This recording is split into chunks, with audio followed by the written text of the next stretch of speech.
Hello everyone, welcome to classical studies. मैं लव शुक्ला आज आपको पढ़ाने जा रहा हूँ क्लास 8th का चैप्टर फर्स्ट, जिसका नाम है द इंडियन कॉन्स्टिट्यूशन।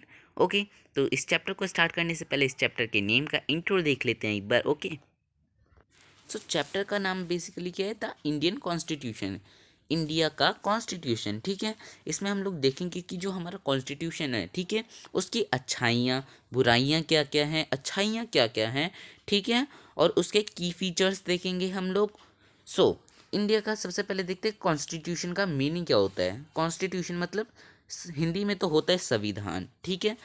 संविधान एक्चुअल में मीनिंग क्या होता है? एक सेट ऑफ रूल्स, ठीक है, एक ऐसी बुक जहाँ पर रूल्स लिखे गए हों उसे हम लोग कहते हैं कॉन्स्टिट्यूशन। ठीक है, ये जो कॉन्स्टिट्यूशन होते हैं ये हम सबको पालन इस मतलब एक कॉन्स्टिट्यूशन की बुक होती है। जैसे यहाँ पर ये जो पिक्चर दे रखी है एक कॉन्स्टिट्यूशन की बुक की पिक्चर है, ठीक है। इसमें हमारे सारे रूल्स लिखे रखे हैं जो भी हम लोगों को फॉलो करने होते हैं। ओके, यही होता है कॉन्स्टिट्यूशन। तो अब हमारा भारत इंडिया, इसका कॉन्स्टिट्यूशन क्या होता है वो हम लोग इस चैप्टर में पढ़ेंगे। ओके, स्टार्ट करते हैं इस चैप्टर को। इस चैप्टर को बेसिकली हमने दो टॉपिक्स में डिवाइड कर रखा है। Why does our country need a constitution? हमारा जो भारत है इंडिया, उसे कॉन्स्टिट्यूशन की क्या ज़रूरत है, ठीक है, रूल्स की क्या ज़रूरत है। एक बार हम लोग खुद एक बार थिंक करके देखें, हमारी जो कंट्री है इंडिया, उसे कॉन्स्टिट्यूशन की क्या ज़रूरत है। हमारी कंट्री को कॉन्स्टिट्यूशन की इसलिए ज़रूरत है क्योंकि अगर कॉन्स्टिट्यूशन ना हो, कोई रूल ना हो, तो क्या होएगा? कोई भी कुछ भी कर देगा, कोई किसी को मार कर चला जाएगा, कुछ भी कर देगा और उसे कोई पकड़ने वाला नहीं होगा। तो इसलिए हमारी जो कंट्री है इंडिया, उसे कॉन्स्टिट्यूशन की बहुत ज़्यादा नीड है। ओके, तो वैसे तो ये मैंने ऐसे ही बता दिया था पॉइंट, बट जब हम लोग ये चैप्टर स्टार्ट करेंगे तो इसमें ये 3 पॉइंट्स बता रखे हैं, उन तीनों पॉइंट्स को ध्यान से देखेंगे, ठीक है। ओके, और उन्हें अंडरलाइन भी कर लेंगे। टुडे स्टार्ट करते हैं इसे। Today most of the country in the world have a constitution. आजकल जितनी भी कंट्री आप देख सकते हो, ठीक है, चाइना, हिंदुस्तान, पाकिस्तान, नेपाल, नेपाल हो गया, और कौन सी, यूनाइटेड स्टेट ऑफ अमेरिका, ठीक है, इन सब के पास क्या है? उनका अपना कॉन्स्टिट्यूशन है, ठीक है। While While all democratic countries are likely to be have constitution, it is not necessary that the country have a constitution are democratic. ठीक है, अब हम जब ये पढ़ते हैं तो हमें हमारे पास एक वर्ड आता है डेमोक्रेटिक, यहाँ पर लिखा हुआ है ये वर्ड, ठीक है। तो इंडिया एक डेमोक्रेटिक कंट्री है। हम लोग अगर बोलते हैं कि इंडिया एक डेमोक्रेटिक कंट्री है, उसका मतलब क्या होता है? इंडिया एक डेमोक्रेटिक कंट्री है उसका मतलब ये होता है कि हमारी जो कंट्री है उसमें जो हमारे राजा हैं या फिर जो भी हमारा प्राइम मिनिस्टर होता है, वो कौन चूज़ करता है? हम लोग चूज़ करते हैं अपने प्राइम मिनिस्टर को। ओके, अब हमें डेमोक्रेटिक का मीनिंग क्लियर हो गया है। तो देखो, जैसे इंडिया में हम लोग जब प्राइम मिनिस्टर को चूज़ करते हैं, हमारे जो प्राइम मिनिस्टर हैं, नरेंद्र मोदी, उन्हें किसने चूज़ किया है? हम लोगों ने, ठीक है। हम लोगों ने वोट किया है तभी वो हमारे राजा बन पाए हैं, हमारे प्राइम मिनिस्टर बन पाए हैं, ठीक है। तो ऐसी कंट्री जहाँ पर लोग अपने राजा को चुनते हैं, अपने प्राइम मिनिस्टर को चुनते हैं, वो क्या कहलाती हैं? डेमोक्रेटिक, ठीक है। और जैसे कुछ कंट्रीज ऐसी होती हैं जहाँ पर खुद ही राजा बन जाता है, ठीक है, सबसे लड़ाइयाँ कर कर ऐसे जो राजा बनता है उसे हम लोग क्या कहते हैं? मोनार्ची कहते हैं। मैं आपको पहले ही बता देता हूँ उसे क्या कहते हैं? मोनार्ची, ठीक है, सॉरी। अब जब ये वर्ड आता है मोनार्ची, तो ये कहाँ पर होती है? जहाँ पर राजा खुद अपने आप ही राजा बन जाता है, ये आती है चाइना में, ठीक है। वहाँ का जो प्राइम मिनिस्टर है, उनका क्या नाम है? ली जिनपिंग, ठीक है। वो अपने आप ही बने हैं, उन्हें अब कोई भी नहीं हटा सकता, ठीक है। हमारी कंट्री में ये हो सकता है कि अगर प्राइम मिनिस्टर कोई बन गया है, ठीक है, और अगर वो गलत काम कर रहा है तो हम लोग उसे हटा सकते हैं। बट अगर चाइना के यहाँ पर देखें तो अगर उनका प्राइम मिनिस्टर गलत काम कर रहा है तो वहाँ के लोग उन्हें कुछ नहीं कह सकते, क्योंकि वो लड़ाई कर कर बना है, जिससे वो बहुत ज़्यादा पावरफुल है। ओके, तो हमारी कंट्री जो इंडिया है, ज़्यादा से ज़्यादा हमारी कंट्री में पावर किसके पास होती है? हमारे पास पावर होती है, ठीक है। तो स्टार्ट करते हैं। ऐसा हो सकता है कि सारी कंट्रीज़ के पास क्या हो? कॉन्स्टिट्यूशन हो, बट ये ज़रूरी नहीं है कि जितनी भी कंट्रीज़ के पास कॉन्स्टिट्यूशन हो वो डेमोक्रेटिक भी हो। ओके, यहाँ पर ये सेंटेंस आपको समझ में आ गया होगा। आगे बढ़ता है, the constitution serve several purposes. तो हमारा ये जो कॉन्सेप्ट था ये स्टार्ट हो चुका है, हम लोगों को अब पर्पसेस लर्न करने हैं, ठीक है। तो सबसे पहले फर्स्ट पर्पस को याद कर लेते हैं, ये एग्जाम में आता है। तो फर्स्ट पर्पस क्या होता है इसका? यहाँ पर मैं अंडरलाइन कर देता हूँ, ठीक है। The first purpose is to lay out central ideas that form the basic kind of countries, ठीक है। हम लोगों को कुछ आइडियाज़ रखने चाहिए जिससे हमारी कंट्री बनती है, that we are citizen aspire to live in, और हम लोग एक सिटीजन है, हमें भी जीने का अधिकार है। अब यहाँ पर एक बार इस सेंटेंस का मीनिंग दोबारा देखते हैं, ओके। हम लोगों के पास ये अधिकार है, ये हमारे पास राइट है कि हम लोग इस कंट्री के सिटीजन हैं, हम लोग इस दुनिया में रहते हैं और हमारे पास इस कंट्री में जीने का अधिकार है, और कोई इसे मना नहीं कर सकता कि ये बोल दे कि तुम्हें मैं मार दूंगा, ऐसा कोई नहीं कह सकता, क्योंकि यहाँ पर हम लोग भी रहते हैं, ये कंट्री हमारी भी है। सो फर्स्ट इसका पर्पस ये हो गया, फर्स्ट पर्पस, ठीक है। अब नीचे जाते हैं अब हम लोग, ठीक है।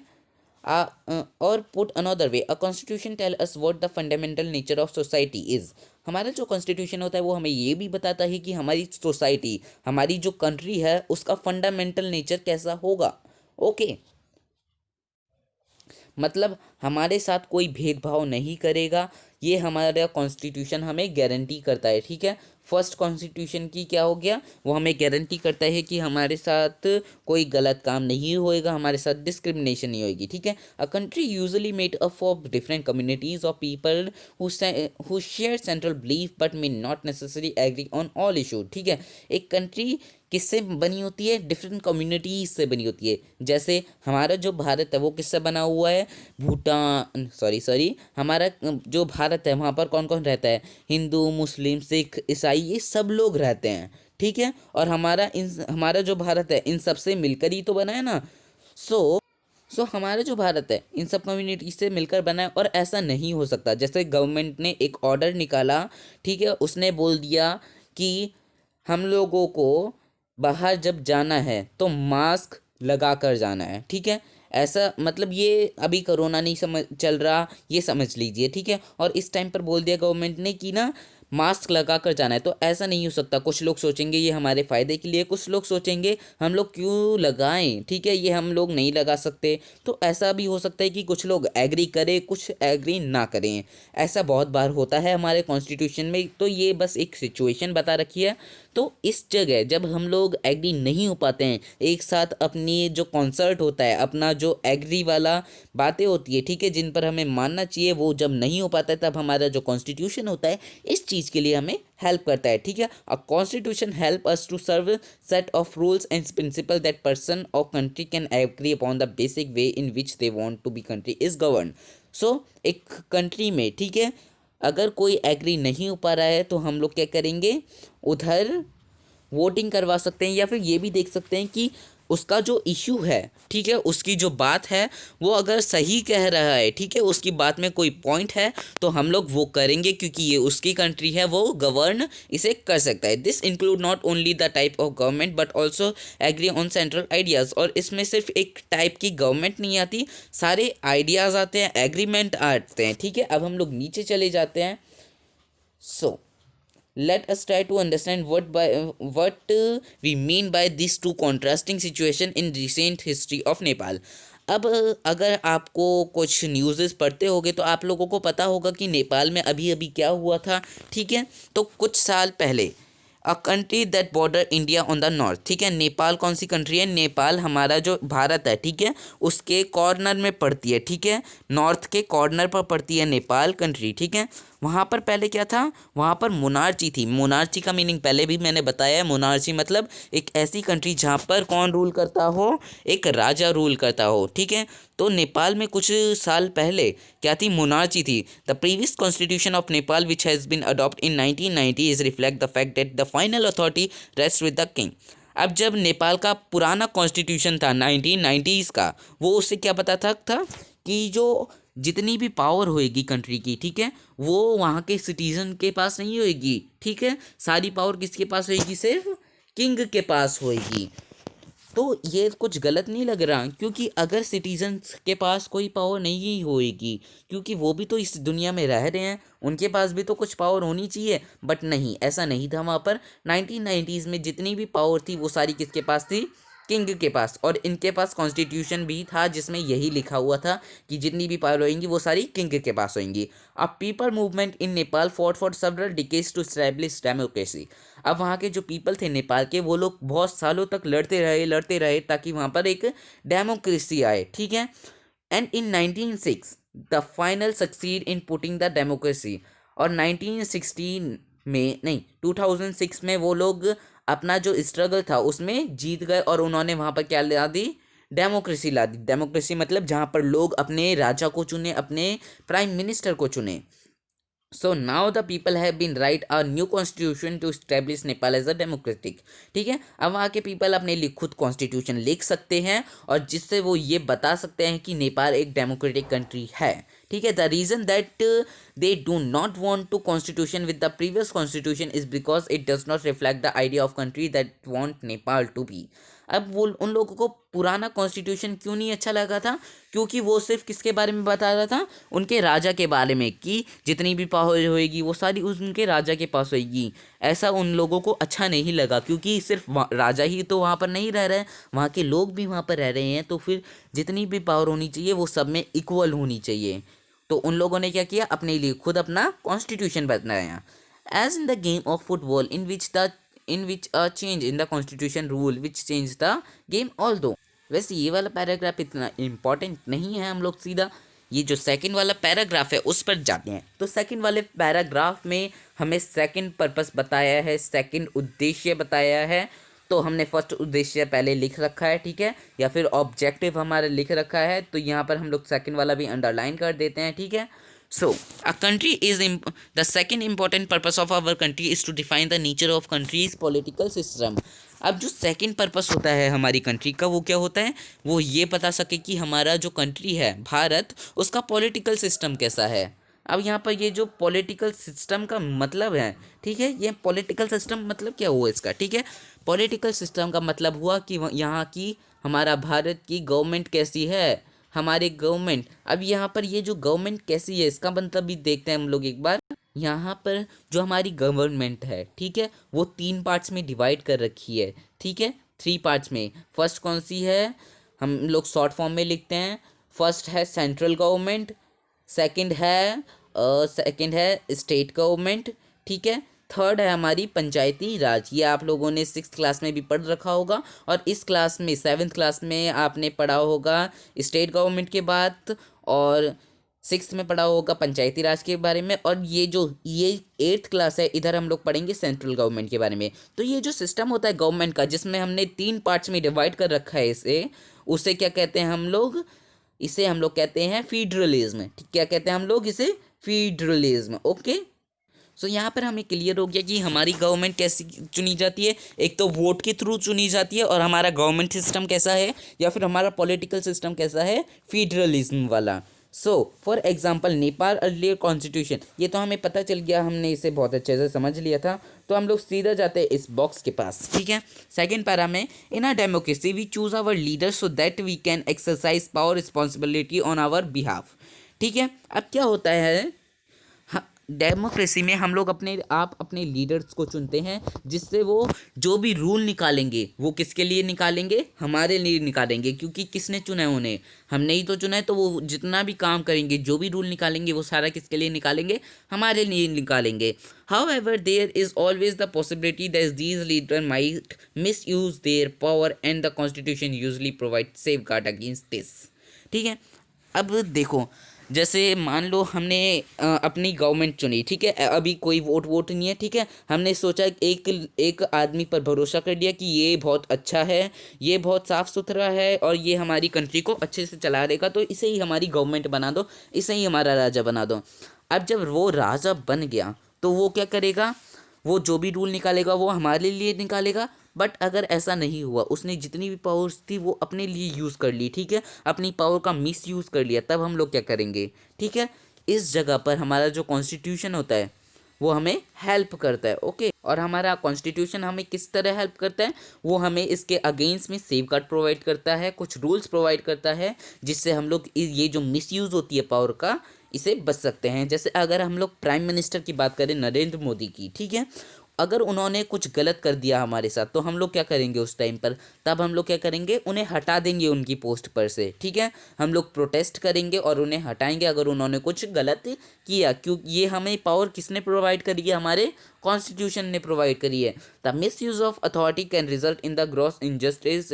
तो अब जब ये जो वर्ड है कि मिस यूज ऑफ पावर, इसे हम लोग इस स्टोरी बोर्ड के थ्रू समझते हैं। Okay, Suresh is the class monitor, he is bully, ठीक है। सुरेश जो है वो क्लास मॉनिटर है और वो एक गंदा बच्चा है, ठीक है। और जो उसके क्लासमेट्स हैं, ठीक है, वो भी उसे पसंद नहीं करते हैं, ठीक है। अब स्टार्ट करते हैं। मिस्टर राव उनकी क्लास टीचर है, ठीक है। The class teacher has been leave the room classroom and some urgent work, she asked Suresh to mind the class, Suresh start picking on Anil. तो अब क्या क्या करा, मैम को ना कुछ अर्जेंट वर्क आ गया होगा तो वो बाहर चली गई और उन्होंने क्या कहा, सुरेश तुम्हें ना जो भी बच्चा शैतानियाँ करे उसका नाम लिख देना, जनरली स्कूल्स में होता है, ठीक है। तो अब वो जो सुरेश था उसने अनिल से स्टार्ट कर दिया जबकि वो एक पढ़ रहा था, ठीक है। तो देखते हैं सुरेश क्या कहता है। Anil, today I am going to report you to mister Rao. वो कहता है कि अनिल, मैं आज तुम्हारी शिकायत मिस्टर राव को लगाऊंगा। बट जो अनिल होता है वो कहता है, but what I have done, पर मैंने क्या किया है। जब वो कहता है तो वो उसकी बात नहीं सुनता है सुरेश, और जब मैम आती है तो उनसे क्या कहते हैं, ma'am while you were away Anil keep talking loudly and disturb the class, she would not listen to me. तो वो क्या कहता है कि ना जब आप इस क्लास में नहीं थी तो अनिल क्या कर रहा था, मुझे बिल्कुल भी नहीं सुन रहा था, क्लास में ज़ोर ज़ोर से चिल्ला रहा था और पूरी क्लास को डिस्टर्ब कर रहा था, और वो मेरी जो मैंने कहा कि चुप हो जाओ वो भी नहीं सुन रहा था। अब मैम क्या कहती हैं, मैम अनिल को बोलती हैं, Anil you will have to stay back after school today and write I am not disobey the class monitor at 10 time, ठीक है। अनिल को क्या कहती हैं मैम कि ना क्लास की छुट्टी होने के बाद तुम्हें क्या लिखना है, अपनी कॉपी में लिखना है कि I will not disobey the class monitor, और वो भी कितने बार, 100 बार लिख कर लाना है। तो वो क्या कहता है, अनिल क्या कहता है, but ma'am I did not do anything, पर मैम मैंने तो कुछ नहीं किया। अब ये जो पूरी स्टोरी हमने पढ़ ली है, अब इसका एक बार देख लेते हैं, ठीक है। इस स्टोरी में जनरली ये बता रखा है, ये जो सुरेश है, ठीक है, ये क्लास का मॉनिटर है, बट इसने क्या किया, इसे एक पावर दी गई थी कि ये जिन बच्चों ने शैतानियाँ करी है उनका नाम लिखे, बट इसने अपनी पावर का मिसयूज़ करा और किसका नाम लिख दिया, अनिल का नाम। Okay, in democratic societies, the constitution often lays down rules that guard against the misuse of power by political leaders, ठीक है। डेमोक्रेटिक सोसाइटी में क्या होता है, हमारा जो डेमोक्रेसी है, हमारा जो कॉन्स्टिट्यूशन है, वो हमें इससे बचने के लिए, ये जो लीडर्स हमारे जो प्राइम मिनिस्टर होते हैं, ये जो पावर का मिसयूज़ करते हैं, इससे बचने के लिए हमें कुछ सेफगार्ड प्रोवाइड करता है, ठीक है, जिससे हम लोग इनसे बच सकें। In the case of Indian constitution about which will you have read more later in chapters, ठीक है। हमारा जो इंडियन कॉन्स्टिट्यूशन था जो हमने पहले पढ़ रखा है, ठीक है, many of the laws contains a section of fundamental rights, इनमें कुछ सेक्शंस लिखे थे फंडामेंटल राइट्स के बारे में, ठीक है। अब ये जो फंडामेंटल राइट्स है इन्हें हम लोग at the last of the chapter, ठीक है, डिस्कस करेंगे, ठीक है। तो फिर वीडियोस को देखते जाना और लास्ट में ये जो इंटरेस्टिंग फैक्ट है, ठीक है, फंडामेंटल राइट्स क्या होते हैं, इन्हें हम लोग लास्ट में डिस्कस करेंगे, ठीक है। Do you recall the chapter Dalit return, ठीक है। आप लोगों को पता ही होगा एक चैप्टर था दलित, ठीक है, उसमें क्या हुआ था, ये जो दलित क्लास 7th की बुक में था ये चैप्टर, ठीक है। दलित के क्या साथ क्या हुआ था, डिस्क्रिमिनेशन हुई थी उसके साथ, किस चीज़ की, दलित एक बहुत, पहले देख लेते हैं एक बार दलित क्या होती है। दलित एक बहुत छोटी सोसाइटी होती है, ठीक है, जिसे बहुत ज़्यादा लो माना जाता है हमारी सोसाइटी में, ठीक है, पहले माना जाता था अब नहीं, ठीक है। तो उसके साथ क्या हुआ था, उसे ट्रेन में से धक्का दे दिया गया था और उसके साथ डिस्क्रिमिनेशन हुई थी, भेदभाव होता रहा था। तो इस अनहेल्थी सिचुएशन, ये जो बहुत बुरी सिचुएशन थी उसकी, इससे बचने के लिए भी हमारा कॉन्स्टिट्यूशन कुछ हमें हमारी राइट्स प्रोवाइड करता है। अब एक बार ये जो पार्ट है, ठीक है, इसे दोबारा समझते हैं। वो क्या कहना चाहते हैं, मतलब कुछ लोग होते हैं, जैसे हम लोग कुछ जो नीची जात के लोग होते हैं, वैसे अब तो ये वर्ड यूज़ नहीं होता है, बट अगर ये चैप्टर का कॉन्सेप्ट है तो हम लोग यूज़ कर रहे हैं इसे। तो जो कुछ नीची जात के लोग होते हैं, पहले उन्हें ना मान सम्मान नहीं दिया जाता था, ओके। तो तब क्या होता था, तब जो अमीर लोग थे उन्हें ही और जो पंडित थे इन्हें ये मान सम्मान मिला जाता था। तो यहाँ पर तो भेदभाव हो रहा है ना गरीब और अमीर के बीच में। तो ये जो अनहेल्थी सिचुएशन है, ये जो गंदी सिचुएशन है, इससे बचने के लिए हमारा कॉन्स्टिट्यूशन हमें राइट्स प्रोवाइड करता है। ओके, और हमें इसलिए हमारा जो कॉन्स्टिट्यूशन है, इंडियन जो कॉन्स्टिट्यूशन है, वो हमारे लिए ज़रूरी है। तो हमने बेसिकली 2 पॉइंट्स पढ़ चुके हैं इनके बारे में। ठीक है, एक बार दोबारा रिवाइज कर लेते हैं। फर्स्ट पॉइंट क्या था, हमारा कॉन्स्टिट्यूशन हमें क्यों सेव करता है, ताकि कोई जो हमारा लीडर है वो हम अपनी पावर्स का मिसयूज़ ना करे, अपनी जो पावर्स हैं उनका गलत यूज़ ना करे। और सेकंड पॉइंट क्या था कि हमारे बीच में डिस्क्रिमिनेशन नहीं होनी चाहिए, बिल्कुल भी नहीं होनी चाहिए, अमीर गरीब, ठीक है, इन सब के बीच में। तो यहाँ पर हमारा चैप्टर, मतलब ये तो फर्स्ट पार्ट था मेरी वीडियो का, यहाँ पर ये फर्स्ट पार्ट ख़त्म होता है। नेक्स्ट पार्ट हम लोग करेंगे, उसमें हम लोग की फीचर्स जानेंगे हमारे इंडियन कॉन्स्टिट्यूशन के। सो अगर आपको कोई भी डाउट हो, कोई भी क्वेरी हो, प्लीज़ मेरे कमेंट सेक्शन में लिखना मत भूलना। ओके, और मेरे चैनल को सब्सक्राइब करना, लाइक करना, शेयर करना बिल्कुल मत भूलना। Thank you.